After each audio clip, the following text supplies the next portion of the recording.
How do you learn who you really are?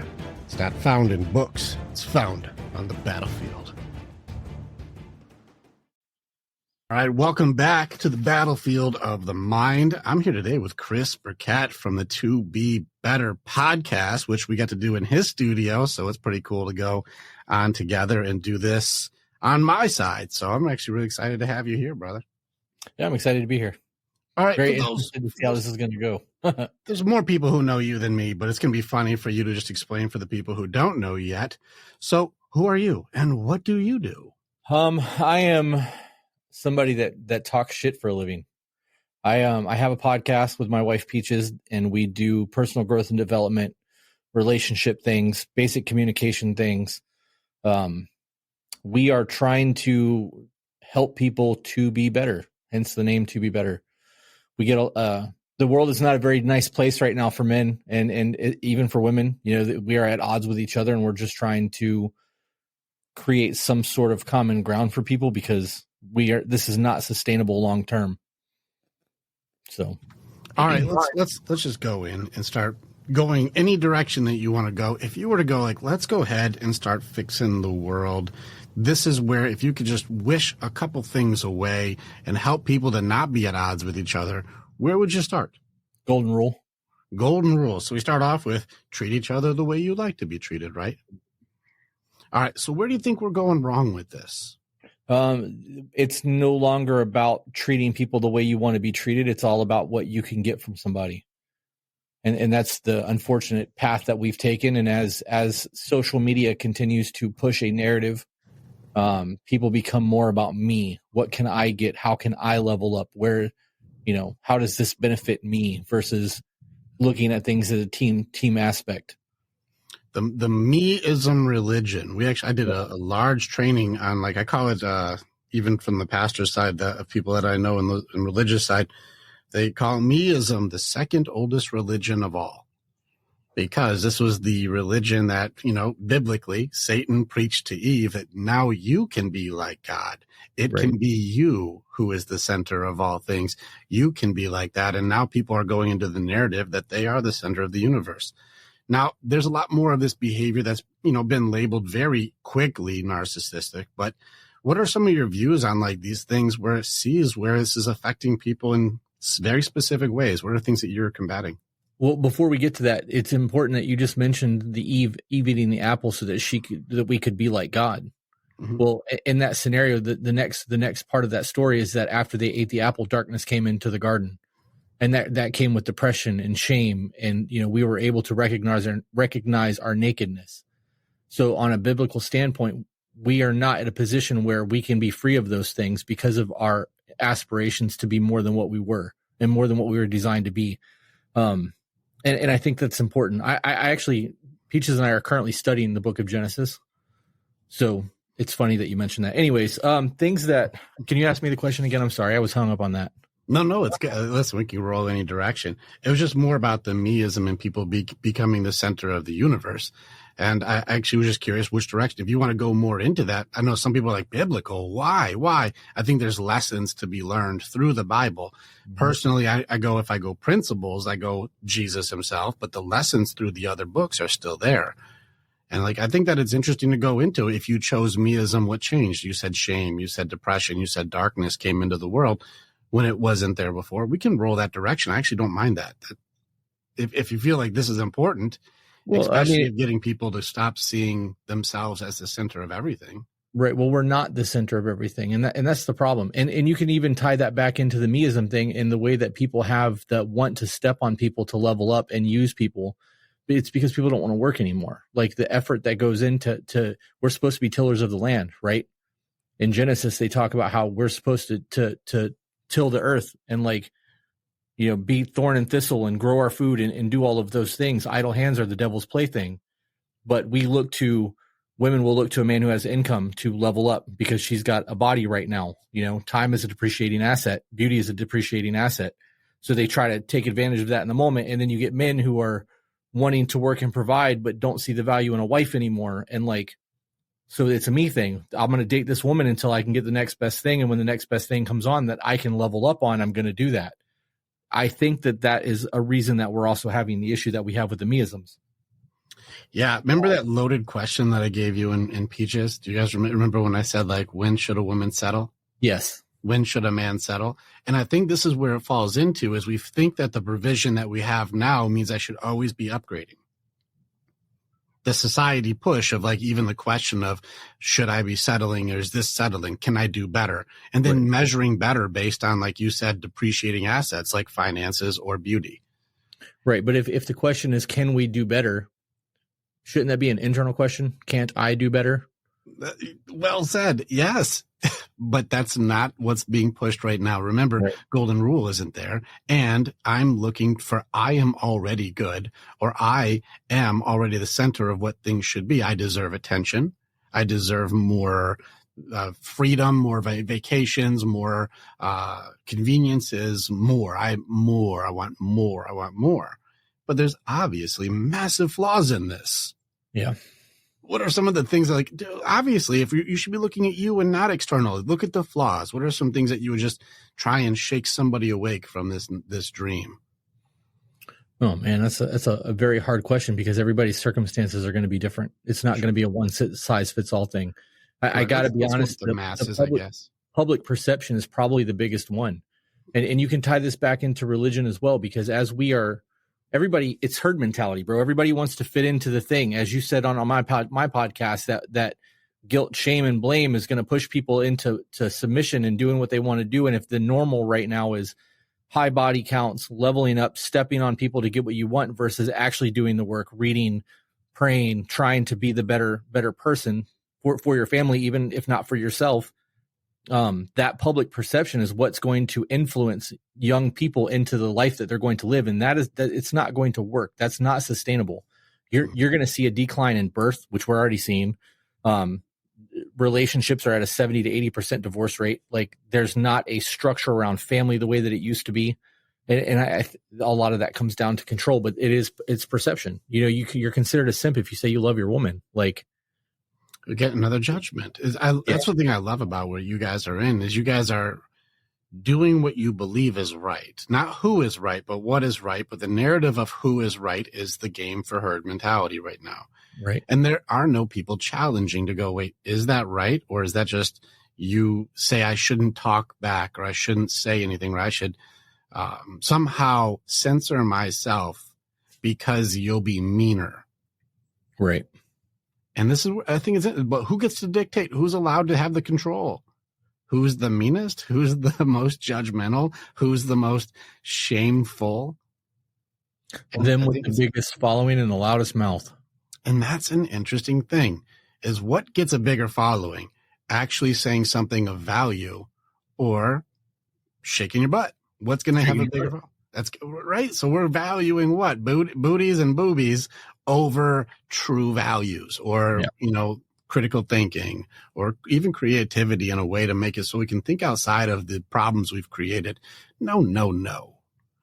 So this is why it's funny to be called a simp for saying I love my girl, but isn't a simp really somebody who's just, I'm not paying attention to growth. I'm paying attention to bouncy things. Yeah. I mean, I would definitely say that it's simple in that aspect. Speaking on the TikTok thing and social media, as we get 15 to 30 second clips, we are teaching ourselves to not pay attention to things, right? Because any long-term format content that we're putting out, like for me, if I put out anything more than 3 minutes, my watch time is like 10%.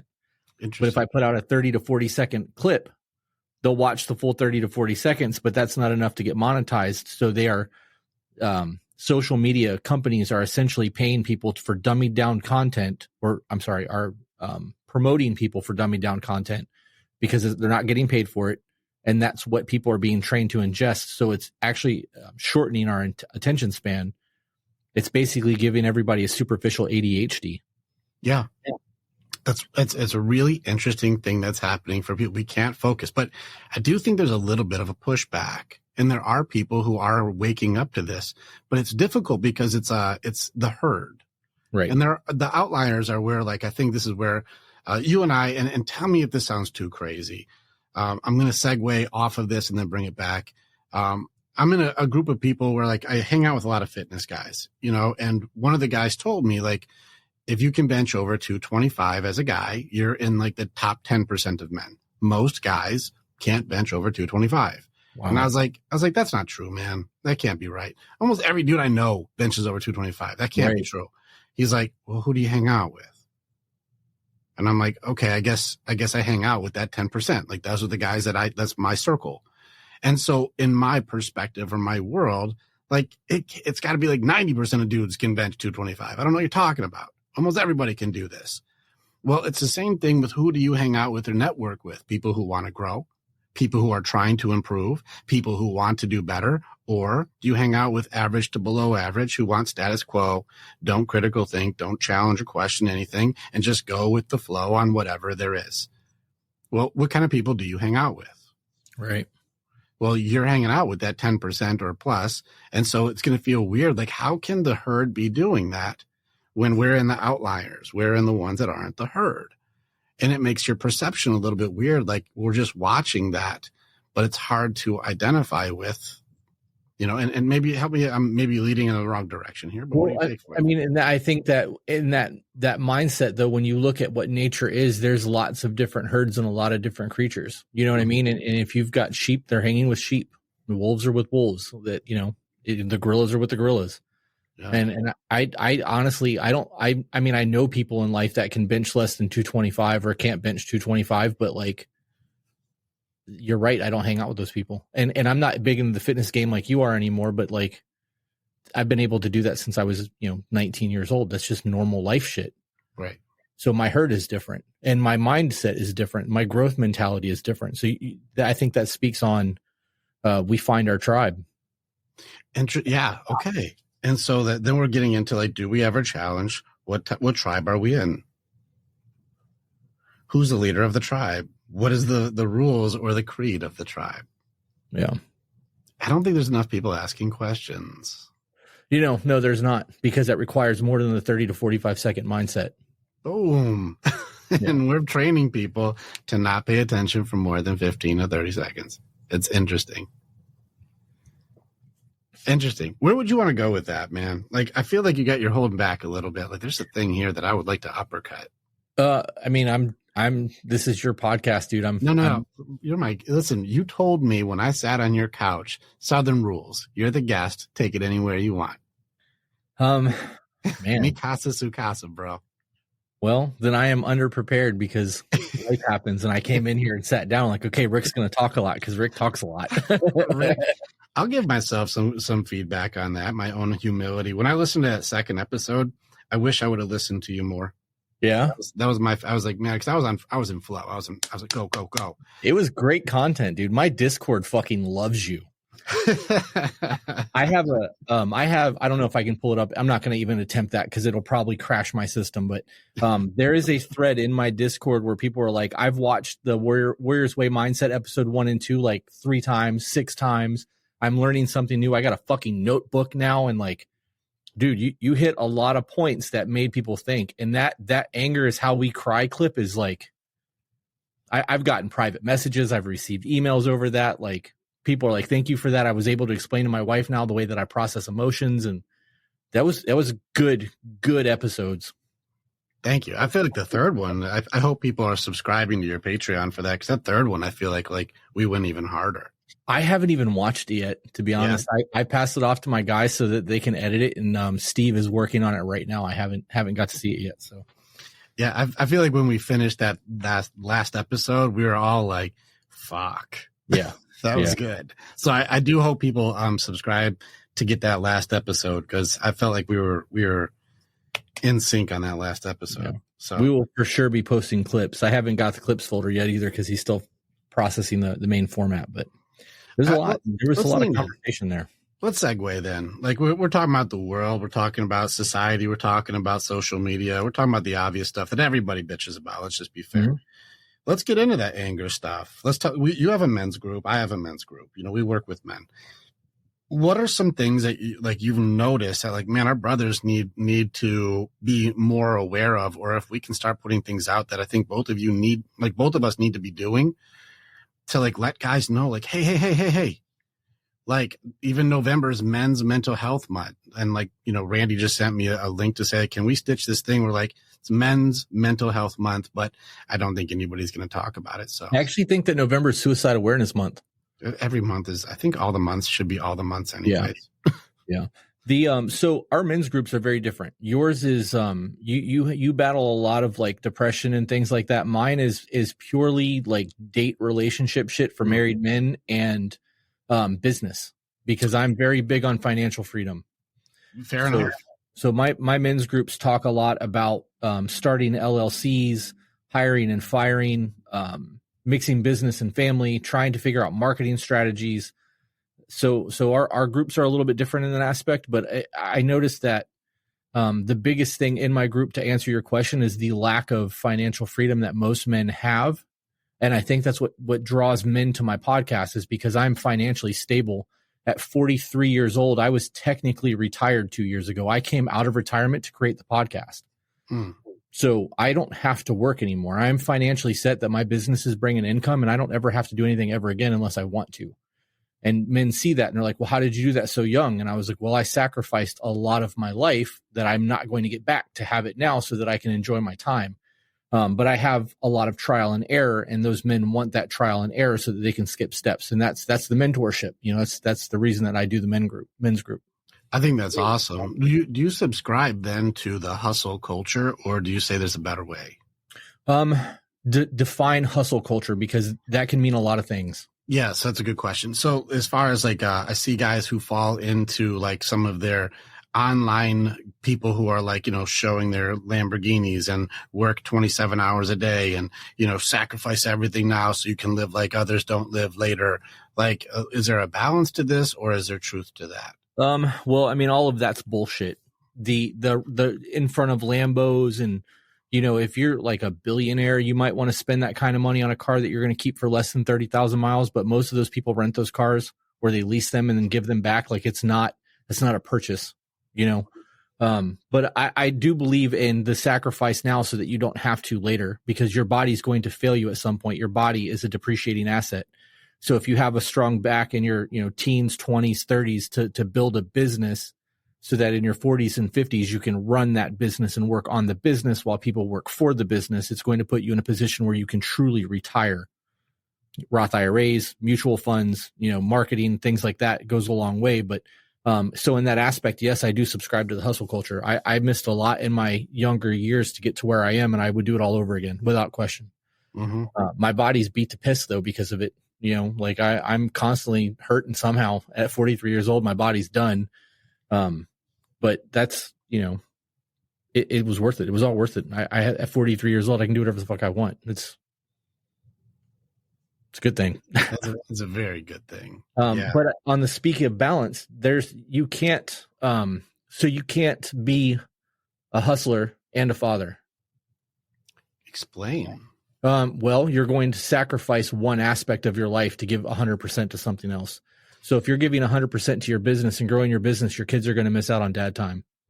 You can't manage 40 employees and be that motherfucker at work and then come home and be that way to your kids. And turning that off takes time, and you have to decompress and switch from that mindset to be a caring, loving father, and teach them to ride bikes and help them with their math homework and read books to them. And like that role is very hard for people to switch over from, because you're so used to leading in a business standpoint where people have an understanding, or otherwise you wouldn't have hired them, to coming home to a 5-year-old kid who doesn't understand what words are, and you have to try to cultivate that. It's a very different, it's a different hat. You got to take off the business owner hat and put the dad hat on and be the dad. And there's that wardrobe change takes time. Sure. So there's two questions I have. Let's start with the duality of the identity. This means I'm a king at work, and I'm lost and confused at home, and the different hats that men wear. You've got your business hat, you've got your husband hat, you've got your maybe even family or son hat, you've got your father hat, you've got your friend's hat. Like I'm not exactly the same in all of them, because I treat my girl very different than I treat my buddies. And so it's not the same dynamic for each. What is some of the things that you would suggest if a guy was just getting going and he can choose his path for this like duality. Should he start his family later and work on his business first? Should he do both and work on balance first?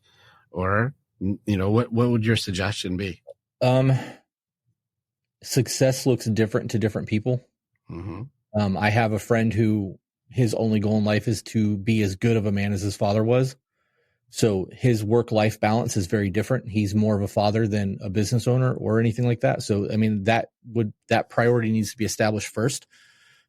Me personally, because of the life that I've lived, I'm a different man with my bonus kids than I was with my biological kid, because I am financially comfortable now and I don't have to be gone as much.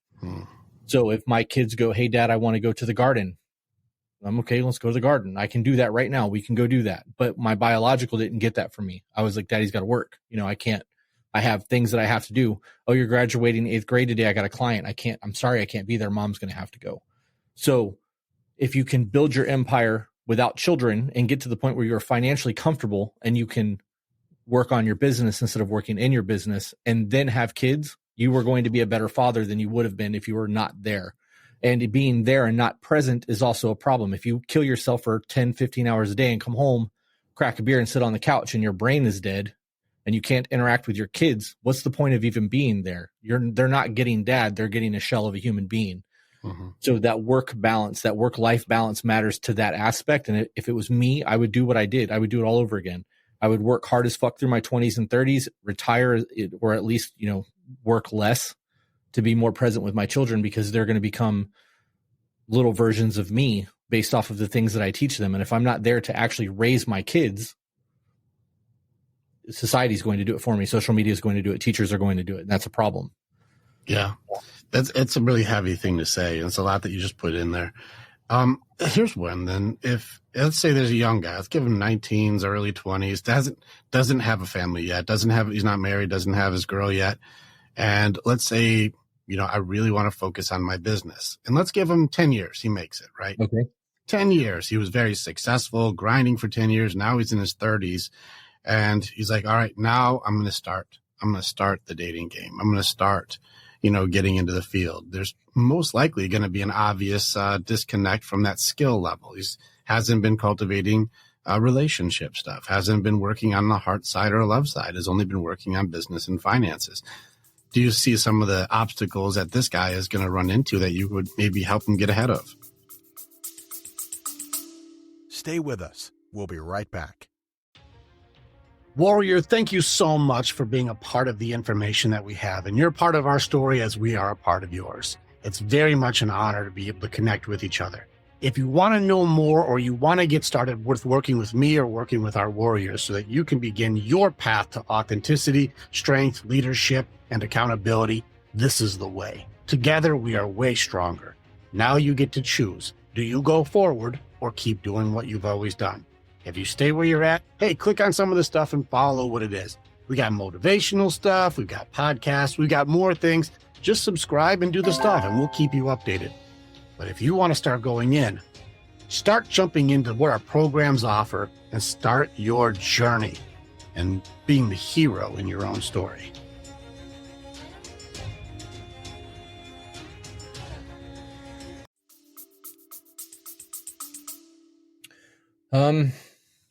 I mean, there would definitely be things that I would be able to counsel someone for with that. I got to be honest. I think that those men are going to have a better, they're going to have a leg up on what's currently out there because they're not going to be poisoned by the well, because they're going to be focused on bettering their life. They're going to have a humility that most men players aren't going to have because they've been in and out of the dating game for so long that they're going to pay compliments and actually mean them. You know what I mean? It's not going to be like, yo, what's up, girl? Like none of that nonsense. They are going to have to start fresh with a new mentality and have to actually understand the people they're talking to. I will also go as far as to say that if you have a business mindset, running a marriage is no different than running a business. It takes compromise. You have to be able to negotiate to make it so that both people get what they want. And like, you're not just shitting on somebody and, well, I'm the boss, so it's my way. Even though I have a traditional value marriage and I am the final decision maker in my marriage, I don't do shit without my wife knowing about it. I tell her everything. I tell her things she doesn't want to know because I want her to be informed in what I'm doing. Because if I get hit by a bus tomorrow, she needs to be able to pick up where I've left off and run with it.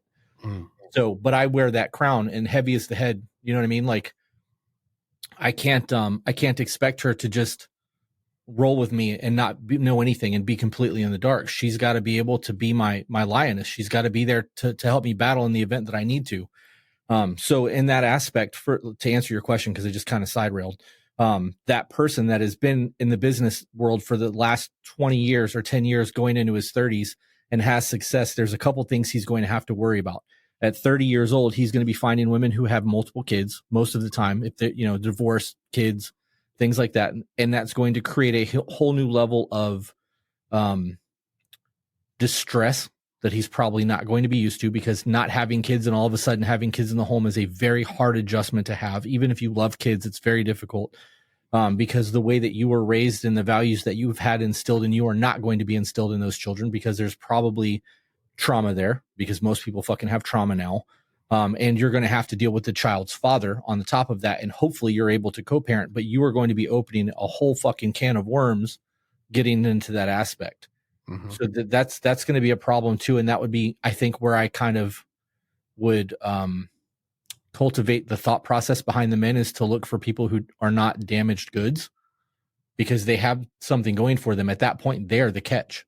And most men aren't going to see it that way, because we're told that we're not shit. So if you're in your 30s and you have a successful business and you have money coming in and you are a decent person, right? Because that's important. That's just as important as the money. Very, very important. If you are a decent person, you are the catch in that aspect, especially if you don't have kids, you're not previously married. There's not a whole lot of bullshit in your life. You've cultivated a very peaceful existence for yourself. That matters. You said a couple of things that I'm sure some people will be triggered by, which I'm glad.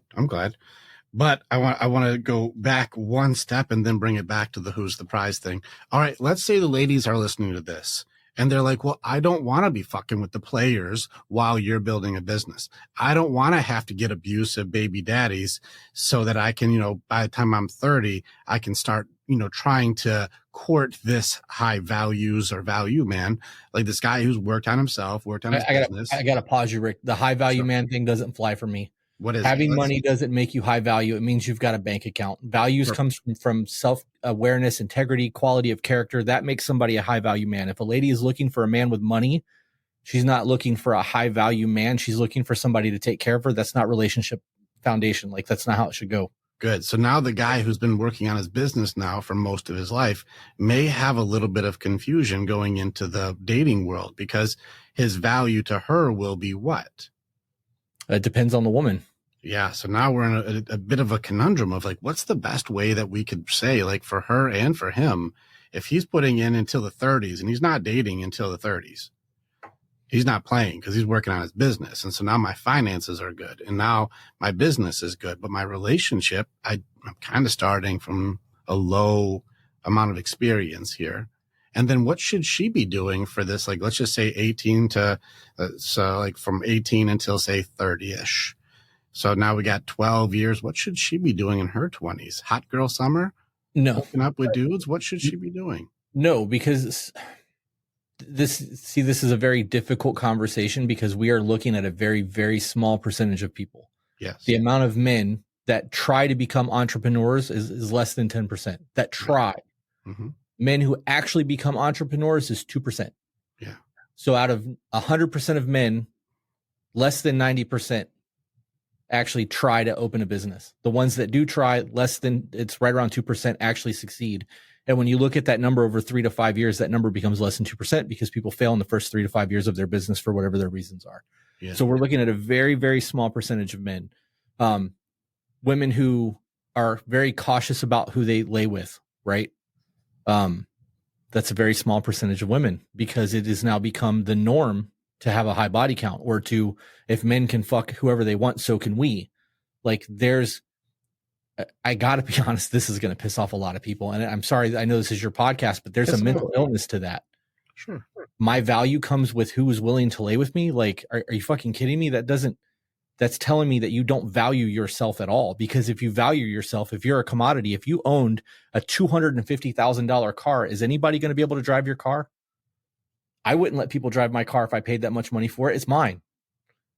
Your body's the same way. You should be taking care of it, and you should be Don't flood the market with it. Don't turn it into a fucking Hyundai. Like keep that Mercedes the way the Mercedes is supposed to be. So to answer your question on the 10 to 12 years of a woman not doing things like that, I know a lot of men who have women who they've been with since they were teenagers who have very successful businesses. And that woman has stood by their side while they were missing out on holidays and missing out on graduations and doing the things that, because it takes a team. And sometimes that team means that mom has to step up and play dad's role while dad is building the empire so that they can live comfortably for the rest of their lives. You know the percentage of billionaires who are married? Almost all of them. Really? Okay. And it's all long-term relationships. It's not fly by night. It's not like Will and Jada nonsense. Like they are, you look at people who have money, they have like long-standing relationships. It's because you need that teamwork to make that shit work. Mom can focus on being the parent and dad can focus on building the empire. There's your 100-100. Sometimes it's ugly and sometimes it doesn't work that way. Sometimes those roles are reversed, and that's okay if that's the way it's got to work. You know, there are women out there who are making fucking, $1 million a year at major corporations and dad's staying at home playing dad. There's nothing wrong with that. Yeah, it's gonna work. It's unique for each thing. You're hitting on so many good things here. All right, so for starters, we're not talking about most people. Then we're in the 2 percentiles who are trying to. And I think the advice would be like, how do we get some more of the guys to get into that 2% to make it 3, 4, 5, 6% of people who are successful in that area? Like, that would come down to mentorship. Like we'd have to get more than 10% to try, because trying and failing are two different things. I in my life, I've owned probably 30 businesses and only about 12 of them have been successful. That's a joke for a lot of the guys I know with this, is where it's like, they say 1 out of 10 businesses fail. So I started 10 businesses. Yeah. Yeah. I mean, or 9 out of 10. I'm sorry. 9 out of 10 fail. So I started 10. Yeah. And there's going to be times where you're going to have one successful business and the money's going to be coming in and you're going to try to invest and do other things. And like, if you have a business that requires somebody to do plumbing all the time for your business, instead of outsourcing the plumbing business, you're going to start a plumbing business. And if you're not a plumber, you're not going to know what you're doing. You're basically investing in someone else's dream. Mm-hmm. And if you're only making $1,000 off a month off of that, is it really worth opening the business? And that's going to close, and that counts as a failure. The business could make you $1,000 a month and be turning a profit, but if you close the business, it failed, it's gone. Yes. In my opinion, my idea of a successful business is that it's still running. It's generating enough revenue that you can work in the business instead of on the business, or I'm sorry, on the business instead of in the business, and it's paying all of your bills. That's a success. If you're able to pay your taxes and live off the money that you're making, and other people are able to provide for their families based off of what you've done, you have a successful business. Mm-hmm. If you're making $500 a month and it's your play money, I mean, that's still a success, but it's not truly successful. It's play money. You basically created a job for yourself. Yeah. I think that's good. And so I'm going to tie a couple of these together. I want to get into the get a mentor thing and then go back to who's a prize. But first, let's go back to that $250K car thing. Let's go ahead and do that. Let's go ahead and dig in to give women a little bit of a chance of perspective for, the guy's point of view here. Now, I'm not trying to go super Genghis Khan and like you should never ever have been with anybody. I'm not trying to be, that crazy. But as far as, being able to value yourself, if you are, special and unique, and, while you have the beauty favors the younger for women, we know this. Like, while you're young and it's got high value, that $250,000 car, who do you let drive it like you stole it? And it's like, just bastards at that point. Guys who are like, they don't appreciate it. They don't care. They treat you like a used stolen car and they drive it into the ground. And you'll do this with dirtbag after dirtbag, night out with the bar, scumbags, guys you don't remember their name, and you'll rack up driver after driver after driver to where you don't even know how many people drove this car anymore. It's a rental car. It's a rental. And then after you finally gone, okay, those years are done, I don't want to be like that anymore. Now you're going to look for somebody to pay a premium for this car. You're going to look at somebody who wants to pay a premium for a car that's been driven by everyone for free. It poorly crashed into things, treated very, very badly. The Carfax on this does not look good. And now I want you to pay more than $250K, as though that's what it was when it was new. I want you to pay $300+ K for this vehicle now that it's been driven into the ground. And I think women are struggling to wonder why guys are like, who do have that level of, well, I could pay that, or I have the values that you're looking for. And wondering why guys aren't as forgiving about like a girl who's racked up, 100+ body count. Right. Well, there's a difference between a rental car and a certified pre-owned. Right? Like I every time I go to Vegas, I rent a high-end luxury car and I take that shit off road. I'm not going to lie. I've taken a Porsche down a dirt road at like 100 miles an hour. I don't give a shit because it's a rental car. I got insurance. And it's the same thing. It's not going to be treated the same. You don't know how it's been loved. And you can look at it like that because as a car guy, I love my cars. My car is cleaner than anything I own. I have it detailed every Monday. Somebody comes to my house and details my Mercedes. It is clean as shit inside. Outside is spotless. I love my vehicles. So if I traded my Mercedes in today and got a new Mercedes that is a certified pre-owned Mercedes with a ceramic coating, it's never been dogged. The engine has been taken care of every single step of the way. My car doesn't have trauma. There's no baggage attached to it. Somebody else is going to go, okay, I love this car. That motherfucker loves this car too. I want that car. And there's not going to be a negative connotation behind it. But if that car is traded in at 200,000 miles and there's dents all along the side of it and the paint's falling off of it and it's been beat to piss, you're not going to get the same value. And men are going to love their cars, hopefully, the way they would love their woman in this analogy, because otherwise they just wasted that whole speech. But it's important to remember. I mean, it's something to think about. And I think this is where we're not trying to call women cars right now, but we're trying to give an analogy of take care of yourself and have enough respect for yourself that you don't let everybody just drive you like they stole you. Don't treat you terribly, because at some point, if you want a guy who's going to truly have all of the values that you're looking for, you're going to have to come with something more than baggage and damage. Yep. And, weighing out, my damage versus my benefits, like my baggage versus benefits is a really difficult thing. And that would lead me towards that like gaslighting introspection thing that we talk about. Now, I haven't met a woman yet who doesn't do it or hasn't done it. And there are a high number of guys who also do it. And this is gaslighting their own introspection, means they're lying to themselves about what it is they do. And I feel the need to chime in before we move on. I feel the need to say that on that whole car analogy, one, I think it's dumb that we actually had to say that it's a metaphor. Like, we're not calling you cars, but the fact that we had to say that, we had to say it. Okay. I think it's important to recognize that it wouldn't be possible for women to find those guys that are going to beat the piss out of the car and treat it like shit if it wasn't for the fact that we are willing to do those things.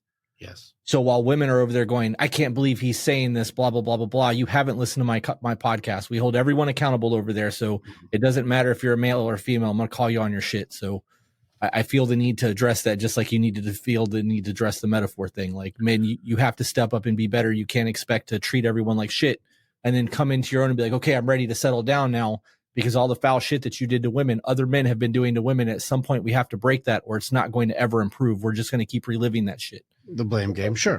And Yeah. listen, I'll go right in there because I'll tear the guys open on this one too, no Yes, sir. problem. Yes, like, sir. as far as the young guys today, there's a whole new issues coming out with these guys who are actually trained to not value women. Yep. This is actually, ladies, you're doing this, by the way. You're a big part of the training. So don't think like this is happening to you. No, you're the trainer for these young guys right now, because you guys are creating the systems to show how to treat you. And it's not good. Just so you guys, if you just pay a little bit of attention, right now it's going to seem like a really big mismatch for the fellas. Later on, ladies severely lose. Yep. Like, severely. You ladies, you're setting yourselves up to destroy yourselves. We see it. I haven't talked to anybody in the psychology world yet who's not like, it seems pretty fucking obvious. But ladies, this is where you can catch your end. But the young guys, your sons and these nephews and these young guys who are raised on pornography and raised on, like, single homes, like single parent homes, and how you've treated the father and how you treat the guys, you're teaching these guys the way to handle emotions, the way to treat people, how you can gaslight your introspection to make it so you can be absolutely evil, but totally justified because of your emotions is being pushed onto your boys, and the level of equality that you think everybody should treat you as. Boys are not going to be growing up with the don't hit a girl. Oh, no. They're going to be growing up with like, you're human A, human B, and they're going to be destroying girls because they're going to not see value in you because you're not showing value in you yourself. Yep. And diminishing a guy is going to make him not be the good man that you want him to be. He's going to be truly just a bad boy, and he's going to be hurting people. You're seeing that now on social media. The amount of women who attack men and men blast them and lay them the fuck out and nobody does anything about it. It's all over TikTok. It's already shifting. Yep. And if it's on social media, it's only a matter of time before it becomes real life. Mm-hmm. Yeah. Yep. That's a problem. We talk about that a lot too. We talk about the absent father thing a lot. Mm-hmm. That's a very big conversation for me because I think that's actually the biggest problem. If I could fix something right now and just snap my fingers and that be the case, we would go back to nuclear families. Men would be present in the home, not there, present, because there's a difference. Very, very well said. And also giving our guys mentors. These boys, I talked to a lot of young guys, like 21 under, who are like, I don't know what to do. That's like, because the father's not there. I'm right there with you. If the grandfather was there, they wouldn't need mentors. They would have that. They would have it on the fishing trips and hunting trips. And well, even if the dads are around, a lot of dads are emasculated to the point where they're not actually being good men either. Oh, I agree. And that's why I say we have to go by the majority. And like we talk about like the groups that we hang with are in the 10% to the 2%ers. And like, so I do agree that our view may be a little skewed because we don't hang out in the circles that are the majority. Right. No, I definitely don't. And that makes it difficult because we're seeing from the outside what like you said, the sheep, like the main group is doing. And you're going, wow, like I can't imagine what that's like. But there are, kids who don't belong in that sheep mentality who are raised with the sheep. And you can see, oh, that's a lion and that's a wolf and that's a gorilla. And they're in with the sheep and they don't belong there, but they're being pulled down, or the eagles, for the example. Like, these are like, you're being told to be a chicken when you're an eagle. Right. And, you're seeing people live their life that way. Well, it's making it so very powerful, and very high potential boys are becoming terrible humans. And they are driving women like they stole them. They are running through the numbers, and women creating superficial, measurements like finances, like height, like physicality, like money, power, fame. Like, we start getting into these aspects. Like, that's what makes a guy, like, his confidence, which is like, shoot his shot on everybody. Well, that's how you pick a good guy. Well, these guys are not, their resume does not say good guy. No. And so they're becoming the loudest version, and girls are treating them. And so when guys are actually building themselves up, the bad guys, the guys who aren't one of us, are going to be just trying to run through the good girls, destroying the good girls. Right. And the cycle continues. Yeah. And this is where, like, man, we can't wake people up fast enough. Yep. How can we get like these young guys to go, hey, step it up, focus on you, be a good for you, so you can be a good leader for others in business and home and family and fatherhood and in relationship. And so you're stable and healthy. That's better. Well, if there's no fathers at home and the women are destroying their sons because their dad was bad, so now these kids don't have a fighting fucking chance because they're hyper emotional, with no rough and tumble play, with no ability to be able to know limits, and there is no guideline on the difference between a man and a woman. These guys are going to be knocking girls out. Yep. There's a whole lot that you just said in that one too. And basically you asked how we fix that. And without having a father or a proper mentor, it's not going to happen. And then when you look at accounts like ours and the message that we're preaching, we're either going to get hated and shunned because of the message we're speaking, or young men are going to go, yeah, I like Andrew Tate better. I like Fresh and Fit better. And they tend to those things. And then they're being taught it's okay to cheat on a woman. Yes. Don't respect them.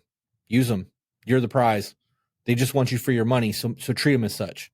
They should stay at home and make you a fucking sandwich while you go hustle and go out with your girlfriend on the night. Like, that's not healthy either. It's right. Just perpetuating the cycle. So yeah, I guess my question for you is, how do we fix this? Where is that starting point? Because we're trying, but we're nothing more than a voice on the internet for most people. I think that's part of the problem, is like there is more to the voice on the internet. The reason that we are noticed for what we're doing is because we're actually doing something that's not being noticed. Okay. And that is? Like the groups that you're running, how many people really know you have a group to help guys build their finances and build their stuff? Not many. They just watch the clips that, you and your wife will make, and they enjoy the content or the entertainment or the idea of I'm growing by listening. even though there's not an action, but they don't know that after the show, you're doing a real thing to help guys grow. Right. And they the want same thing is interactions. They want the easy level up, man. It's not going to work that way. And that's the thing is, even for me, my first program is over 4 months of me just tearing guys in. And I like military guys, hardcore, like strongmen, MMA fighters. I don't care what it is. I got all of them. Right. Like I've got truck drivers, police officers, just, guys who work at the auto shop. You name it, I've got you. And so I'm taking on men every month. We have more guys and we do transformation, not information. But right now, what we're doing is information. We're sharing ideas and that there are places that we actually do real work. You help guys build businesses. I help guys break addiction, depression, anxiety, and make it so you can authentically know who you are to make you bulletproof against blame, shame, and judgment. I will transform you. You transform people's fate outside of the show. And I think that's really what I want to go is, can we be everybody's father? No, we can't do that. But can we be mentors? Well, we can do this. Is it going to be easy? No. It's simple to say I need a mentor, but that doesn't mean easy because there's a lot of time, effort, and work on both sides. And unfortunately, it's not free to have somebody who can fast forward you 20 years of information in 6 months.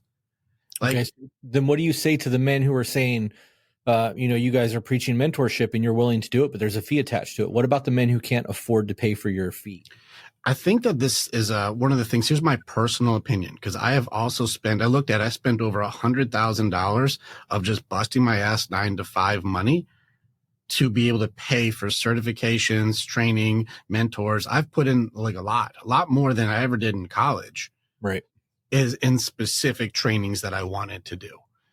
And there's always a way to find it, and sometimes it's as simple as just cutting out your Monster energy drink in the morning, or like chilling out on one piece of your routine can open up an extra $1,000 for you, and sometimes your habits are the reason why you're not able to grow. But instead of sacrificing a comfort to be able to be uncomfortable enough to grow and afford a chance, which they can. And let's be real with payments and stuff like this. If you had to, and this is where I'm putting it on the table, prioritize your actual life over your fucking bullshit, you'd find a way. If, for example, any guy out there is like, I'm really struggling with money right now, I bet you if you gave us your finances and your schedule and then made a priority system that said you need $1,000 to be freed up or you will die this month. Like, this is it. Or your kids won't make it through the month if you don't free $1,000 up. I will bet you so much we can figure out $1,000 real quick. Easily. Somehow. Yep. You'll sell something, you'll work harder, you'll figure out a way, you'll change your jobs, you'll get out of your normal shit, you'll save money, you'll stop subscribing to dumb things that you don't need, you'll quit smoking, you'll quit drinking, you'll figure something out to save the money. Yep. But I don't think that people have a mindset of actually doing things. And this is why I look for warriors. I need someone who's willing to really fight. A willingness is part of the creed that I don't care about your results as much as I care about your willingness to fight. Keep getting up. Because, like Rocky said, like nothing's going to hit you harder than life. But are you going to get back up and keep pushing forward?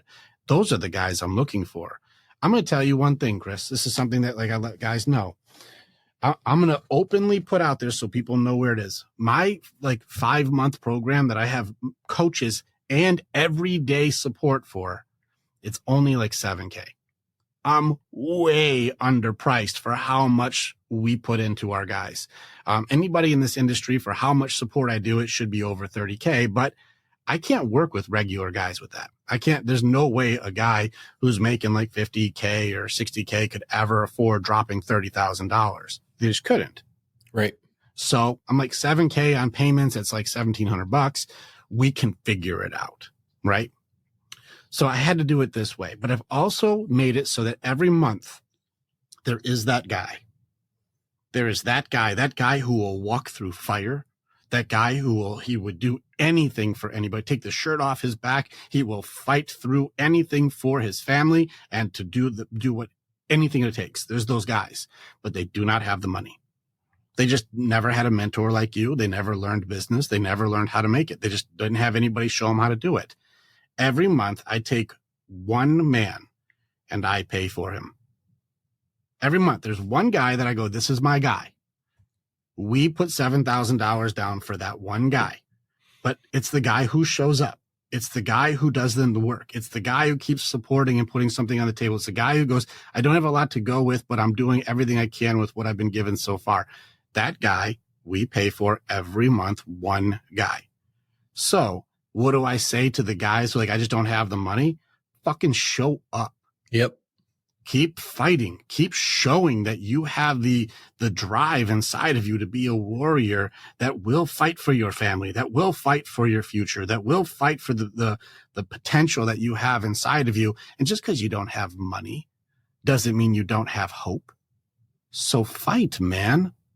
And those who give up, they don't get in. They don't make the cut. I'm looking for the guys who will fight. That's my perspective. I mean, it's good. I've always said that you're not paying me for my time. You're paying me for my experience. Yeah. So my time is already spent. I've spent it. I've gone through hell so that I can help others get through it themselves. But I'm not going to give away that time, because any time that I give away moving forward is time that's taken away from my family. So you have to show me in one way or another that you want it. And if you're willing to spend the money on it, it shows me that you want it. Whether or not you're willing to do the work is a whole different thing, because there's people out there that will throw $7,000 at a toy. True. And then go, how come I'm not leveling up? Well, you don't make the live calls. You're not, you're uncoachable. Everything's about you instead of, things are happening to you instead of things are just happening. You're a victim. And that's a very different mindset. Like if they're able to throw the money at it and waste it, I'm not going to coach those guys. I would rather have the guys with no money who are, like you said, are willing to show up, but it's also finding those guys, because people will talk a big game and then not follow through. Yeah. So there's got to be some sort of barrier or paywall, so to speak, that's going to allow us to vet who we're helping. Not everybody deserves that help. There has to be. If you're going to pay for a brain surgeon to work on you, it shouldn't be free, because you didn't make choices to make it so you have extra money. I don't agree with it. I think skin in the game is one of the creeds that we have. Everybody has to be putting something in. And just so you know, the guys who we pay for, they do volunteer work. We put them to work. They have a job within the Warriors Way that they are supporting new guys. They are helping, post things up. They're putting in some contribution. Nobody gets a free ride. Everybody is doing something where you have purpose within the army of men. And so there's nobody here who's just a freeloader. Every guy's putting in something. They're skin in the game from everybody. If you're creating a tribe. Yeah. And this is because we want to have integrity. We want to have loyalty. We want to have guys who will, in a healthy way, have the confidence to say, I want to serve. I want to support. I want to give. And that makes it so together we are better. We're always stronger when we're together with this kind of mentality. So this is what can we do with these guys who don't have help, don't have it? We can give mentorship, but I think that you have to fucking want to fight for it. That's what I think. Yeah. And you have mentorship, right? I can't make the money. Well, then you grind your ass with this dude. He'll teach you how to make the money. And then if you're like, I need transformation. I've been ingesting information, but I need transformation. I'll put 6 months into you, but you got to fucking work, dude, because this isn't the sunflower way. It's not the rainbow way. It's not the happy day way. It's the warrior's way. And I have never had anybody get through my program and go, that was pretty easy. Everyone who's ever done my program has gone, fuck, that was the hardest thing I've done. Yeah. Because I tear your stuff open and we rebuild you authentically. And it's a lot of work. And so that's where there's a difference from information transformation, and we can give mentorship to help guys not have to screw this up for the next 20 years. So that's my only solution that I have right now, is building the tribes to give guys lives back. Yeah. I think that you touched on service there. And I think it's important that that's definitely a very big thing to serve, because as men, that's what we're supposed to do, right? Mm-hmm. That's actually why we were created by God, was to serve. So even if you don't have religion, there are other facets of our lives that makes us able to serve. But when you look at what a man does, if a man has purpose, he's going to live a lot longer, healthier, stronger life, because he has purpose and something to work and live for. That by definition is service. So we are built that way. And when we lose that service and we're no longer working, we die. We get sick and we die. It happens. Most men hit retirement age, retire, and they're dead in 6 months. So there's no purpose. Yep. Yeah. This also comes into the depression aspect of shame stacking ourselves without purpose. It's really difficult to find hope or purpose, like anything to do. And so, yeah, without that service, there is no purpose. Yep.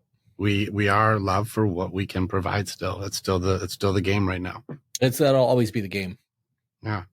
I think that this is one thing I was giving testament to you and your wife is being able to go like, not only did I, choose you not only for multiple values, but you are able to provide. And that made me feel safe and secure with you. But it also gave me the room to be able to open up my heart and empathy for you, which is just not the case for guys today. Right. So this is where I'm going to lean it back towards, who's the prize is the guys who choose mentors and or will lean in towards mentorship, not just fathers, which I hope are there. But if they're not, it exists where you can reach out to guys like us and go, I need to learn faster so I can do better for longer. That exists. You just have to be willing to do the work. Ladies, trying to have accountability to yourselves, to take care of yourselves so you can also be a good partner. And this doesn't mean don't work. It doesn't mean don't have your own talents. It doesn't mean don't have your own things you love. Still do whatever you love. I'm just saying also value yourself enough not to let everybody devalue you by using you. That's just something that a guy with a high amount of values is going to really struggle with, like going down the street and 10 guys that he walks by have all slept with you. Yeah. I mean, that comes down to self-worth too, though. You know what I mean? I don't know. I kind of do pull things back to business, but it comes down to a depreciating asset. Mm-hmm. If everybody can have it, there's no value to it. Yeah. So, yeah, I'll leave that one on there. I want to bring it back then to the way that we lie to ourselves then. Okay. And I just go off of the masses then. People will do against the golden rule. They make it about me and the meism, the addictions for attention and the things that we're able to get now very easily, but then not call the things that used to be bad or that you don't like others doing what it is. The denial of the truth. Like I said, we're calling the things that we do that are shameful or that would be disrespectful to ourselves, or something that if you see another girl doing it or another person doing it, you'd go, that's messed up. But if you treat someone that way or you treat yourself that way for whatever personal gain, it's very easily justified or excused. And I think this is creating so many compounded problems that we really should be really paying attention to ourselves. And I think one of the tools that I use for this is the Epictetus compass, is what I brought up even on your show, where being able to use this one quote, this one sentence will wake you up. Your circumstances do not define you. They reveal you to yourself. It's not about the things that are happening around you. That's not who you are. The way you handle it shows you your level of training. It shows you the kind of person you are. And did you lie? Did you steal? Did you treat somebody in a way you would hate to be treated? Did you, act disrespectfully? Did you, cheat or manipulate? How did you handle that situation? Did you shut down? Did you lash out? Define your character, though. Correct. And to be clear, for those of you who don't know, you can define your character by what you would do if no one knew you did it. Would you steal it? Would you kill somebody? Would you rob somebody? Like that defines your character. So in a very shorter scenario, that's exactly what that is. Correct. But we're not calling what we're doing what we're doing. Well, they made me, or that person deserved it, or it's not my fault, or, well, that's the way I was raised. The things that we can do to make it so like, well, not my problem, the stuff that we can do to make it so that we can do things that we would hate done, yet somehow glorify it for ourselves. Like if growing up, we talked about that girl that went to Peach's school who, like, her nude pictures were sent around and the reputation preceded her. Well, now if a woman is doing porn on her, her website or her page or her whatever social media, well, it's glorified because that's me being about my business. Right. You're like, well, wait a second. This was shamed before. This was not valuable. And you're not looking ahead to when you do ever have children, what impact this is going to have on your kids when they're in like middle school and their friends can look up your nude photos or watch your videos of you masturbating or whatever. There's going to be future implications that go like, your kid's going to need therapy because of your decisions today. Yeah, but that won't happen to me, Rick. It'll never happen to me. That happens to other people. Correct. And this is where I really get concerned over the way that we lie to ourselves to make it so that we're okay. Right. Denial is the main curse for most people. For women, it's this gaslighting thing. It's the protection that they create, the false persona. It's the lies that they tell themselves to make themselves feel better than they really are. For guys, the denial is suppression. For guys, they push all the emotions down. It's still denial, but it's going to suppress, being too silly, suppress being too sad, suppress even being too angry. We have to suppress so much that we're just walking volcanoes. Yeah. It's still denial on both sides, though. We're still calling it where guys will go like, I'm fine, it's fine. And girls will go, well, I'm good. And I'm the good one. I'm the prize. Even though you're taking and destroying everything around you, it's all their fault for not being good enough to handle what destruction you bring.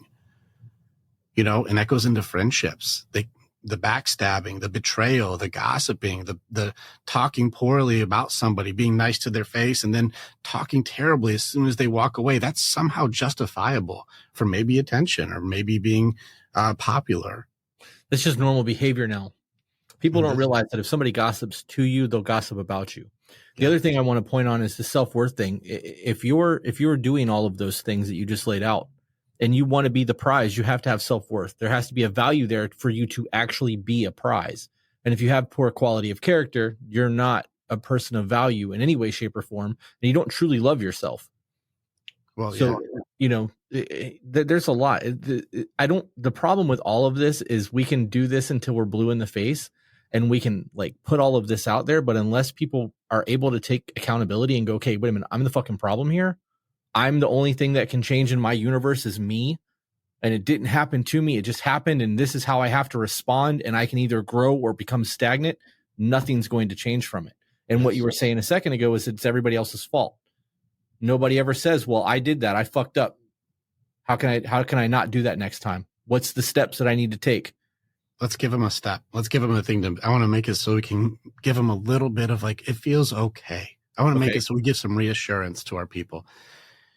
Here's what I hope for all of you. If you do any of this accountability, introspection, Epictetus compass, where like, it's not your circumstances that define you.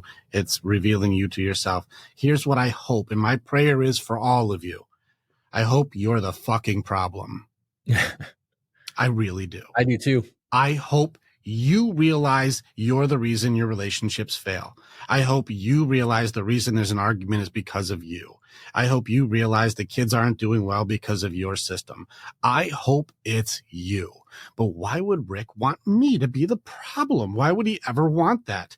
Because if you're waiting for somebody else who is the problem to figure it out so you can be okay, you may be waiting for a long, long time. But if it's you that's the problem, you're back in the driver's seat. You're in control, and you can start right now making different decisions and working on yourself. So if you're the problem, this means you're the solution. And I hope that you're the problem because you can start today. Yep. So that's why I hope you're the problem. Any of my guys, when they come in, they're like, oh, it's this and this. I'm like, this stuff is you, bro. So we can work on that right now. Yep. I'm like, these couple of things you may have to have conversations because that's not your controllable. But the ones where you're fucking up, I got you. We can work on that one today. I hope you're the problem. And any ladies who are gaslighting yourself, I hope you really look at your behavior in the mirror and you realize you're the ones who've ruined your friendships. You're the ones who choose the types of people who betray and destroy. You're the ones who, backstab. You're the ones who talk behind people's backs. You're the one who creates massive amounts of negativity in your circles. I hope that you're the problem in the arguments. I hope it's you. Because now you have a fighting fucking chance to do something about it. And in all of that, you choose your social circles. So if you're not happy with your social circles, choose a new one. Mm-hmm. That still gives you the accountability and it puts control back in your life. So, all good points. I'm leaving it at there. So let's give ladies a chance here. Yeah. They're like, well, that's not good. I don't want that. It's like, I hope it's you. Now it is good because your bad stuff revealed your good options. I'm going to leave that for the ladies. How much time you got left, brother? I can probably go for another 35 minutes or so. I need to be out of here by 3:30. It's 2:45, so about 45 minutes. No worries. Let's talk about let's swing into our fellows now. Let's take it back on the guys. Anger is how we cry has been blowing up, like you said. And this is something my guys we've been saying this for years. And so when they're like, yeah, that's what we teach, that's what we do, but people haven't heard that before. I want to get into helping our guys have a little bit of control over their anger. And it's a really tough thing. And I know that you've had to go through this because we've had to go through combat. We've had to go through abuse. We have had to go through abandonment. We've had to suppress our sadness and convert it into anger, which is the only outlet that we can do and still maintain any type of dignity / respect / fear, because then people don't fuck with you. Right. And that feels good. Let's just put it out there. Listen, people see me and they see you, and do we not seem scary without knowing us? I mean, a little bit. Probably a little bit. You got the tattoos all over. I got the mean brows and the big beard. Like, I've been told, like, you look mean and scary. Yeah. Well, you're really nice. So that comes from two things, right? And one of them is not good and one of them is. The not good one comes from people who are unsure of themselves and are just genuinely timid. And the other one comes from people recognizing the situation. You know, when you walk into a room who a threat is, you can assess that within the first 2 seconds of being in a room. So if you walk in and you're able to assess the threats, it's a good thing because it's coming from knowledge and knowing versus being timid. So, I mean, that really is a perspective thing as well. Well, I agree with you. And I like that, that timid versus like, you know, I can assess a threat, and it's nice to be able to. And this is where even at Verizon, I got a new phone. Still learning it, got a new phone. And the girl who was working with me was like, I thought like you were scary. I thought you were going to be mean. But I was like, you're really nice. And this has actually been really fun. Like, it was one of those things where like, I'm really happy to see that it was very different than my initial assessment. Right. And I actually was like, that's really nice. I'm glad that I looked scary and mean. I'm glad that you were like, this doesn't look good, but then realize the reality of it is very different because being a protector, you do want to be assessed as a threat. Right. You absolutely. You should be viewed as a fucking monster to everyone except for those that you love. This is, being a good pack leader doesn't mean that you're not dangerous. And right. I think that all of us guys should be dangerous. In fact, the more dangerous the guy is that I know, usually the cooler they are about doing damage to others. They don't want to do it. Right. And so this is the more trained, especially martial artists. The more martial artists I've been around, the more like, I don't want to get in this fight, dude. I have hurt people so bad. I feel bad. I don't want to do that. Please, can we find another way?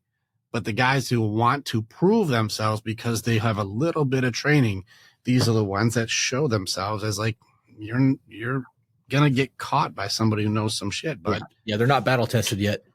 It's a big difference from false confidence and true confidence. So I'm glad that we look scary, but we're good. And that was something that really resonated with me when it came to anger, is that whole I think it's a C.S. Lewis quote with Aslan, like the lion, when like the little gopher, they're like talking with Lucy, going like, a lion, is he safe? And the gopher's like, no, he's not safe. He's a lion, but he's good. Yeah. He's not safe, but he's good. And I think that was something that resonated with me, to switch from being that hyper aggressive, that mean guy, into being a safe place for my people. I don't have to be super timid or small or weak or make myself seem different. I can still be dangerous, but I need to be good. And using my anger to control people, and that's the attack system. That's fight, flight, freeze, or fawn. The fight system is a system used to control, and usually used to control because you're near a part of me that is weak. And you're exposing a part of me that I do not have confidence in. I do not have acceptance in, and I don't have control. And so I try to force control by making you comply, by making you meal, by making you back down, by making you move away. But this is also a double-edged sword, because a lot of guys who are actually doing this generally also have soft hearts underneath. Hard exterior, soft interior. Well, anger is a separator, just like excuses. They're separators. And the anger that you use pushes people away. Well, pushing people away leaves you alone. Well, I didn't want to be alone, but you use a system that makes people get away from you. So now we're in our own conundrum. Do you want to be alone and strong, or do you want to have people be close to you and be able to still be good? Like, you have to choose, how are you going to be the protector? How are you going to keep people safe? And I call anger a gamble. It's a gamble system. I'm going to raise the pot by adding more energy. I'm going to keep adding more to it. Oh, I'm going to raise the stakes. I'm going to raise it. Oh, okay. We're going all in. Now, this isn't male exclusive, because right now women are hard gamblers on, even like, you didn't do the one thing I asked for, I'm going all in and pushing this to divorce if you want to fight. You're like, whoa, whoa, whoa. We're gambling.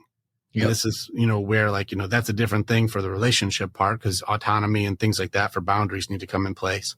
But knowing thyself when it comes to anger, being able to stay calm in those situations and go, I'm not actually in danger here. I just see people doing reckless things, but I'm not in danger. This is just people being emotionally reckless. Fair enough. I can accept the situation and I can still stay safe for my people until it goes physical, which it most of the time will not. I'm okay. Let's go ahead and keep it calm in this one and assess at least the options. Now, relationships is the hard one, man. We all know that. That's the hard one. You're too close to the heart. And so people will start doing reactions instead of responses and doing harm that we wish we could have done differently. Now, I wish that each time we did this, we were learning our attack system and our anger system that we just gambled and went all in on does at some point catch up with us. When it comes to gambling, the house wins. Always.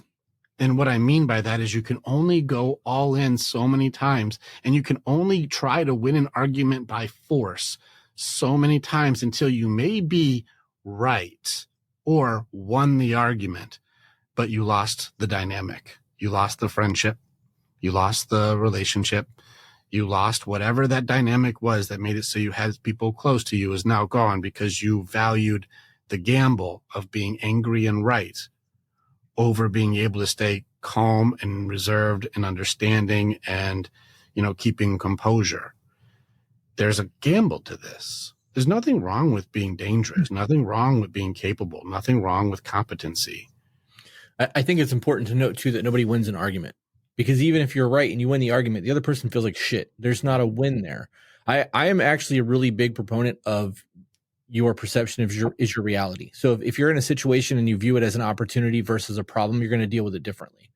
You view it as a puzzle. How do we fix this? How do we solve this puzzle versus an emotional, I'm upset, you did this because of you, blah, blah, blah. You're going to get two very different outcomes. Peaches and I don't do arguments. We may have times where we're unable to articulate the way that we're feeling. And in those moments, we have a safe word. Basically, we're just like, hey, this is going to come across like an asshole thing to say because I don't know how else to say it. And then we word vomit it. And there's silence while she processes or I process. And then okay, this is what you're saying. And we have a discussion about it. But we approach those situations from a point of problem solving, not a she did or I did, because when you're married, it's the two of you versus the problem. Yeah. If you were looking at your person as the opposite team and you're trying to keep score and win, you've lost. You've already lost the battle. It's done. So that's important to remember.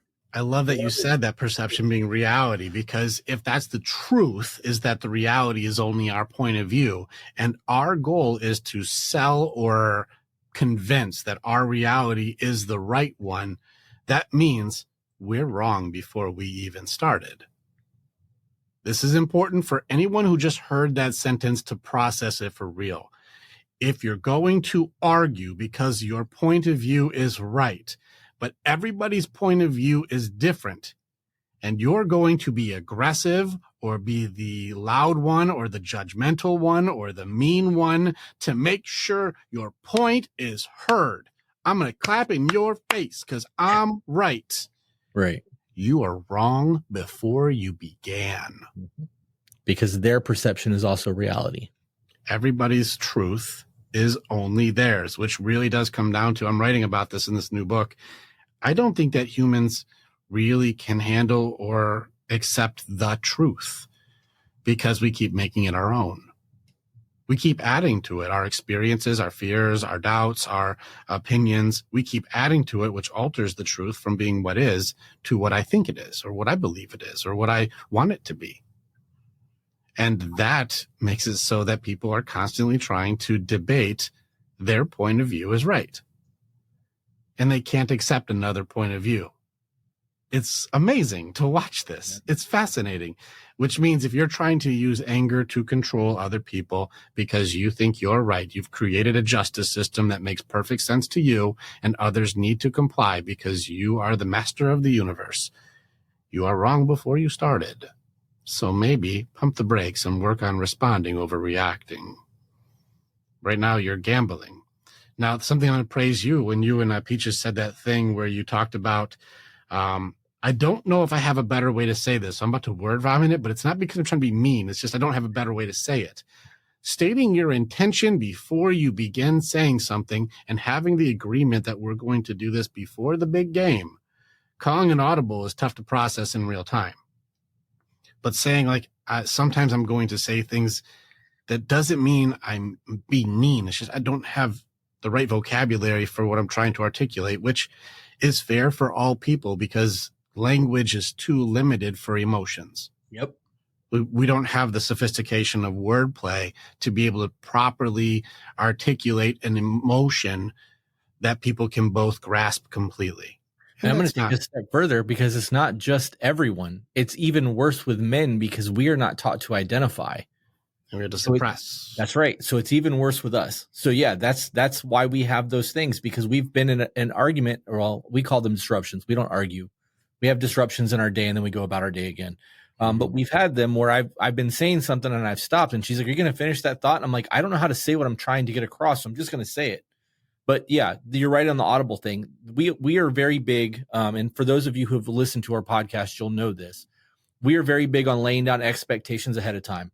So when we first started courting each other, because we did the courting phase, then the dating phase, we stepped by step things. We had in writing, these are what I expect of my partner. These are my hard no's. These are my boundaries. This limit is not to ever be crossed. Are you willing to accept these things? And she did the same thing for me. And because we were able to negotiate that ahead of time, we have a very clear in writing set of expectations that we are not willing to overstep and we must adhere to in order to have a successful marriage. Right. So that plays into the ability for us to call an audible in the moment, because we know that like when we say that, it's not coming from a place of malice. It's coming from a place of, I just don't know how to articulate myself. It's acceptance. We can accept each other before we even got into it. And I think it's a very good piece of advice for any couples to even, like, if you don't know how to do that right now, why don't you try courting your girl again? Ooh, do that anyways. Leave your phone in the console of your car and fucking go on dates again. We do. Yeah, we've been really having fun with our date nights, and this is something that I think people should do. And also be honest with each other again. And this is where I say the gaslighting, our introspection. You guys have been lying for so long. And I even include pure omission. I agree. Like, Omission is a lie. I don't listen, if I said like, yeah, I just went and got some food, and I went and ate at this restaurant, you're like, oh, okay, cool. But you didn't ask if I was on a date and I was, with another person. Like, but you didn't ask that, so I don't have to tell you that. Well, that's lying, dude. Like, you're lying. That's premeditated deception. Correct. I think that that's a different level of a lie. And I got to be honest, I think it's worse than when it's just flying off the hip because you thought about it ahead of time. Like you planned that conversation. Mm-hmm. Yeah. And people, this is where like people will then call it like, well, I just avoided the argument, or I don't think that they need to know. And we can justify our way out of anything that we would hate done to us. And so be honest again, at least with your relationship, because if you are in your relationship, and I actually, I'm going to lean into something that most people are probably not excited with, but I've talked about this with a lot of people who have healthy relationships. Is there a degree of autonomy that's healthy? Yeah, of course. And this is where I think healthy relationships can say, if you really do betray all the values that I have, or you really do go into non-negotiables, we may not be able to salvage this and we have to go separate ways. And I think when people are in a highly codependent relationship, it does make it so somebody naturally becomes abusive. Thoughts? That's a lot. I got to process that one. That's Okay. a lot. Why would they naturally become abusive? That's a hell of a statement, Rick. Because when somebody starts having control over another person and the boundaries are not held and people do not hold their line and they do not have open conversations and you start to repress your thoughts and you don't have like growth together, somebody starts becoming the dominant. And this is becoming more and more flip-flopped where the guys are becoming the submissive and girls are becoming the dominant, just the way that this generation is going. Well, women are not showing compassion, nurture, understanding, and, empathy for men who are not holding boundaries or staying autonomous or, being able to say, like, you really are treating me like crap. I'm not staying with this. Like, guys who don't hold their line are being highly abused right now. No different than women who were also highly codependent and not able to say, this is a line that I can't stay with. Were also being abused before this. It's the cycle repeating and just the gender swap at the moment. And is it necessary? How we word that. You mentioned it as dominant and submissive. We actually word that as feminine and masculine, because men are becoming less and less masculine and more into their feminine, because women are stepping up and being the boss bitch and like, I don't need no man, I'm an independent woman, which basically just means you're a fucking adult and you pay your own bills. Congratulations, we do that all the time. Unfortunately, boss babe and boss bitch and all that stuff is mean person. It really is. It's not kind. It's not good leader. It's a mean person. That's not a good name tag to wear. Yeah. If I was wearing a name tag that said, hi, I'm an asshole, like, people are going to avoid me. And when you treat people the way that mindset is teaching women to behave, you're going to get avoided. You're going to be a crazy cat lady because you listen to the internet. Yeah. But in a relationship, there's actually been studies done that say that when two people are together, you start to mirror their behavior, right? Like, you'll pick up on vernacular and you'll start talking like them, and you guys have the same mannerisms, and sometimes you'll have the same face twitches, and like, you start to go out of your masculine and into your feminine a little bit, and women go out of their feminine into their masculine, and you live that like muted life, which is something that we've talked about on the podcast as well. And we try very hard to make sure that we have pink job, blue jobs. I don't want my wife's hands to ever get dirty. Like, that's my job. Something needs to be picked up. Don't do it. I got this. Right. Because I want to make sure that I maintain that masculine energy about myself. And I want her to stay in her feminine so that we always have that balance and that structure in who we are. But that's a decision as well. Because when we know, like, that's a hard one to explain, but I agree with what you're saying. Everything that you said, we just refer to it as masculine and feminine versus dominant and submissive. Yeah. Well, this is where I challenge autonomy and codependency then, is when people don't have the courage or the confidence or the autonomy to go, I can, for those who don't know what autonomy is, this means independent. I'm free. I'm able to be free independently. 100 makes 200, not 50 makes 100. Like, it's not codependency. You complete me. It's you complement each other. Right. And so that's what I mean by autonomy. If they're like, I got to fucking Google this word. Like, that's what we're talking about. And so, in your relationship, is it healthy to go, I love you and I'm with you because I choose to be with you, not because I'm forced to be or trapped to be? This is a healthier relationship to go, like, if you ever just break our vows and you destroy what makes us us, I have to go. And I really can. It seems like those relationships are more successful because I'm with you because I choose to be with you, not because I'm forced to be with you and I suffer through the relationship that becomes like, you don't give a fuck and you're just a piece of shit anyways. And you start tearing a dude down. And I've watched these guys where I'm like, bro, you're really just going to sit there and just eat that? Like, this is very unhealthy. I have to ask you now, because I agree there's a difference between need and want. Mm-hmm. And I've told my wife over and over again, I'm here because I want to be, not because I need you. I don't need you. I want you. And there's a lot more honor and a lot more pride in being wanted than being needed. Yes. But on a religious standpoint, if you are religious and you make a covenant between you, your wife, and God, that divorce is completely off the table and you're in this for the long haul. How does that work with what you just said? So this is a funny thing. I don't view God as I don't know. So he seems like not as basic as we try to make him out to be. Like, how can like he have a dude like David, for example, be his homeboy? Like, God loved David. Let's be real. What did David do? He fucking murdered over 10,000 people. He had killed his best friend to fuck his girl. Woman, yep. Like David, he had his mighty men, which was pretty much dynasty warriors, and just going through and killing 600 to 1,000 guys in a battle. Like they were by any stretch not good dudes. Even David and Goliath, like, well, he was 12 years old and threw a rock at a dude's head so hard that it knocked him out and he cut his fucking head off. And God is like, that's my dude, right? Right? And so if this God is able to say, I can forgive and I understand and I get the times and I understand the circumstances, do you think God also wants you to be in a highly abusive dynamic long term, and he cannot forgive that you stood up for yourself as a man and left? No, I think my God would be like, listen, I was cool with David's shit. Why can't I be like, stand up for yourself and get out of a toxic dynamic? Right. I think the problem, though, is when that comes into saying that, well, this isn't good, I'm leaving, versus actually trying to resolve things. Sure. So I'm not saying don't do due diligence and then blame God. I'm just saying if you do your due diligence and go, this is a relationship that they do not want to work. They do not want to change. They are not putting in any effort and they're not trying at all. And they're treating me worse and worse for all of my kindness. I am going to have to leave this toxic dynamic. It is unhealthy. No different than any female should leave an abusive male. Any male should leave an abusive female. I think if you're with an abusive person, you should leave that dynamic. And if you blame God for the reason why you should be abused, you're creating a resentment that I don't think he would agree with. Right. I agree with all of that. I just wanted to hear your opinion on that because I'm a big advocate of not talking about divorce.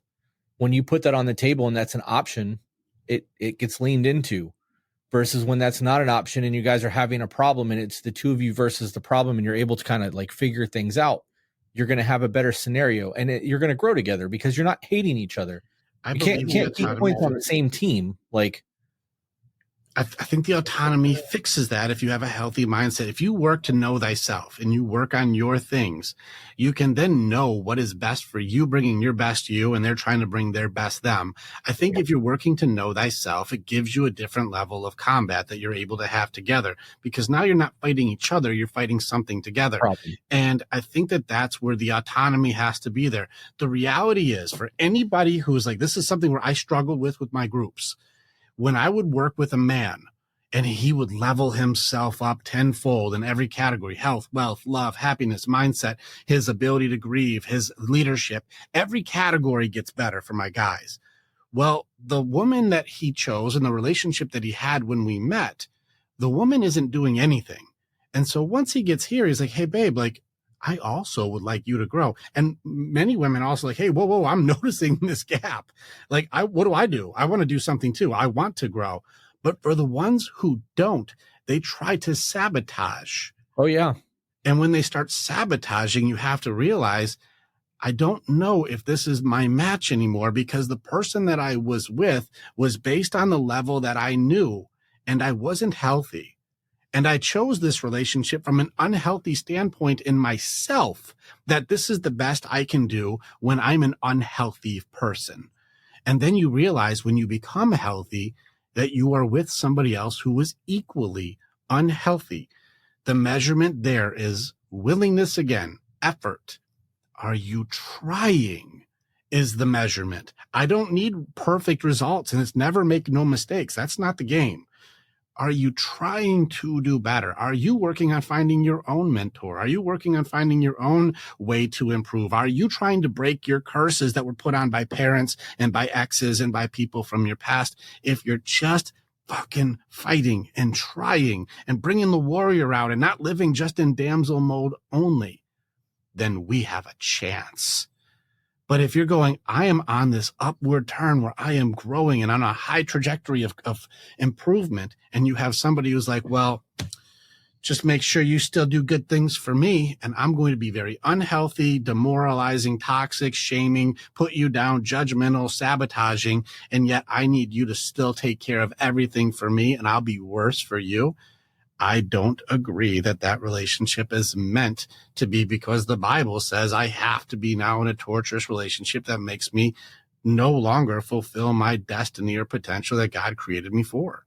Okay, so on that then, would you say that as the man is leveling and doing all those things and the woman is sitting stagnant, if the man is supposed to lead the home, because he is supposed to be the leader, we're supposed to love our wives as Jesus loved the church. If you're leveling and you're doing those things, shouldn't you be leading your household to do the same thing? Correct, which turns into willingness. If you're going, babe, I'm getting better and I want to share with you.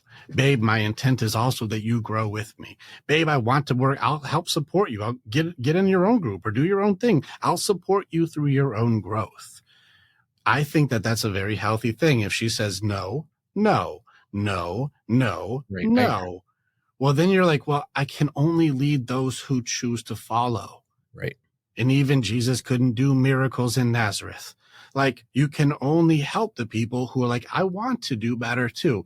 And if you want to do better and you're with a partner who does not, you may have to have the reality check or the autonomy to go, this isn't necessarily a match for me, Right. because who I was when we chose each other is not who I'm going to always be. But if your partner has zero willingness, you may have to have that reality check. And like, you may have to take a couple weeks to really write it out in your categories. What do you have in common? What are things that you love to do together? What are the benefits? What are the negatives? And there are positives. It's not all negative. Be real with it. Don't just hate monger your relationship. Really focus on your good and really focus on the stuff that's not good and see, can we work on this stuff? And if they say, I'm not doing shit, this may not be the relationship for you. And you may have, like we talked about at the beginning, knocked yourself out of that average, below average state that you were at before into a percentage level that makes it so like you're looking for like-minded people, like the 225 benchers or the 2% business owners. If you start moving yourself into a different tribe or a different pack, you may have realized that you were an eagle the whole time hanging out with chickens. And if you're trying to fly and hit new levels and you're with somebody who only wants to stay on the ground, you may not be with your match. That's not a fun reality, but it is reality. I am a lucky motherfucker. Yes, you are. You have one who wants to grow. Yeah. Yep. And this is where, like, is that choice always on the table for both partners? Yes. But do they choose it? Right. The choice will always be there. And you have a woman who has gone, I will choose to fight. I will not stay in just my damsel dress. I will have a warrior side of me that fights the battles here. That fights the part of me that gaslights my introspection. That fights the side of me that does not see my husband as human. He doesn't have to be my rock. He's my man. And he has a good heart, and I will love his heart.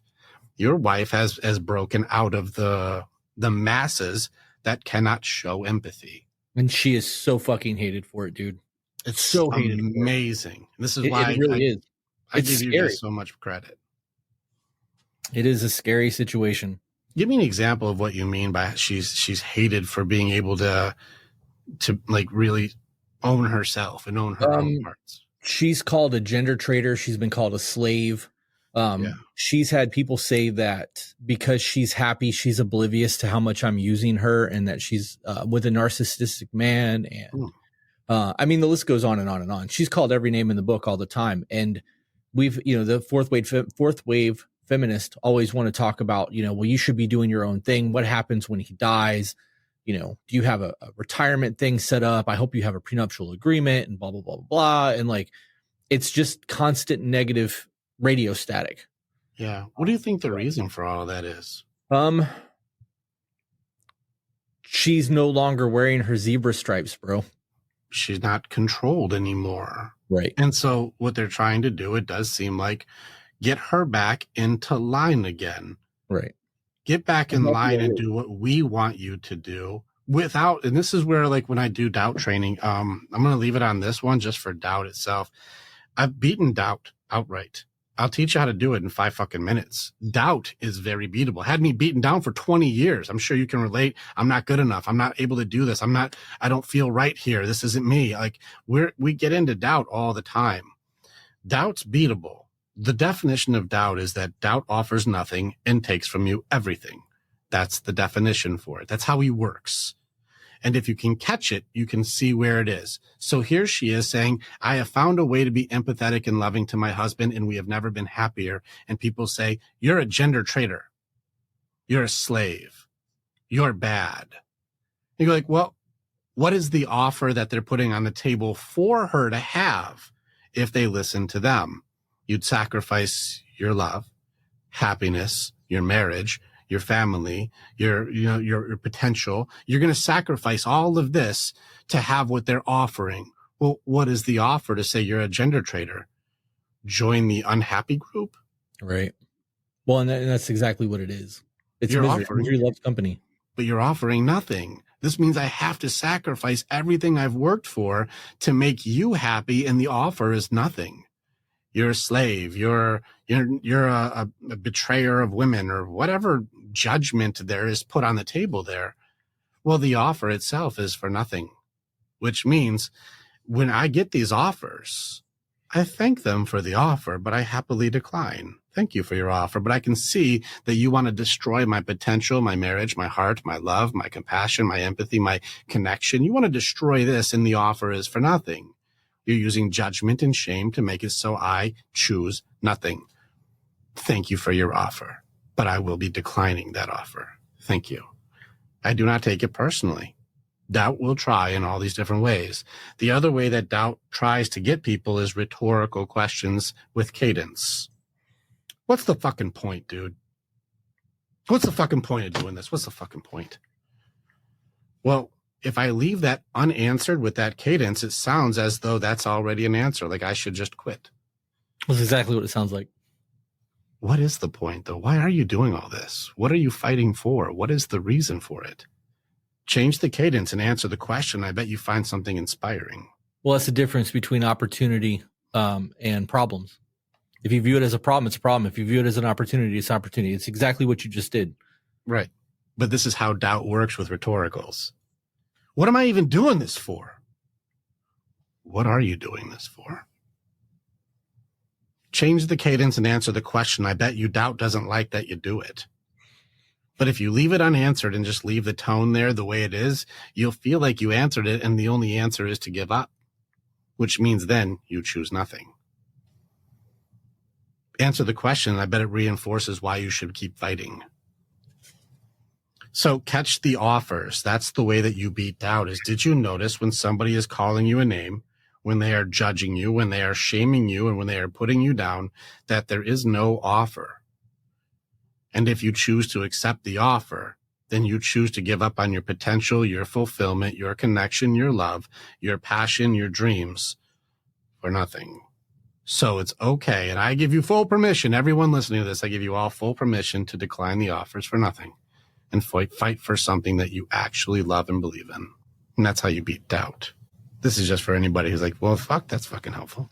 I hope that your girl also takes this to heart too, because for somebody to attack her for loving, what an interesting attack. Right. I'm attacking you for loving. Listen, Yeah. I'm in your corner, guys. I think you guys are wonderful, and it's been such an honor to have you hang out again, man. Yeah, it was fun. I mean, I'm willing to do it again. I'd like to have you back down here at some point too. And I know Peaches would like to have your wife on the garden. So. Yeah, that would be really fun. It'd be cool to do. Absolutely. Yeah. Well, I know you got to get ready to go. I know we're checking the time, and I'm sure there's someone in the studio. So, no, actually, there's no one in the studio. Studio's empty. It's just me here right now. Oh, all right. Well, let's do another hour. I got kids. Bad time, bro. So this is one thing I want them to be able to do, though, is I'm on your show. There's a lot of things that you have coming out with us together on your show. How can people follow you or join your groups? What will we promote to make it so people can get what you really have to offer from them? Where would you want them to go? I mean, this is a catch-22 also, because I know that we have the 30 to 45 second mindset. So our TikTok is To Be Better Podcast. Our YouTube is To Be Better. And then our Patreon is To Be Better. We are working on moving things behind a paywall so that we can be a little bit more forthcoming and not have to worry about getting kicked off of platforms as much, kind of like what you're doing with your podcast, which is super fucking smart, by the way. So To Be Better on just about everything. To Be Better Podcast on Instagram. We just created a life account called To Be Better Life so that we can do, like, you know, when she's laying on a hammock and I'm being dumb, I can record it and we can create content that's not podcast content, which ironically enough is making me enjoy creating content again, because this shit gets old fast. It does. It does. Yeah. But we're documenting our lives. We just bought some dirt bikes and we're out exploring Florida and doing the thing. So if you want to look into the men's group that we're doing and you're interested in the business aspect, all of that is behind a Patreon paywall. So you would have to check out our Patreon for that. So join the Patreon, get plugged in with their stuff, and support them with what they're doing so they can support you with what you're doing. Yep, exactly. Awesome, brother. Well, thank you so much again. Always an honor. And yeah, let's definitely do this again. For sure, man. Later. Thank you. Later. Click on the button and you can become the hero in your own story. It's time to start making the choices to change. And the evolution that you're going to do begins with choosing the next step. This is the way. And together, we're always stronger.